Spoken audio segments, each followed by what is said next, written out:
Pri trgovanju z indeksi nakupujete delnice vseh podjetij, ki so vključena v določen indeks. Enostavno povedano je indeks indikator vrednosti določene skupine delnic.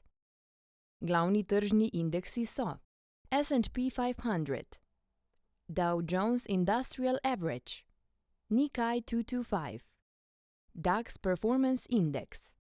Naložbe v indeks so z leti postale priljubljen način vlaganja in ta pasivna strategija je sčasoma presegla aktivno vlaganje. Opozorilo o tveganju.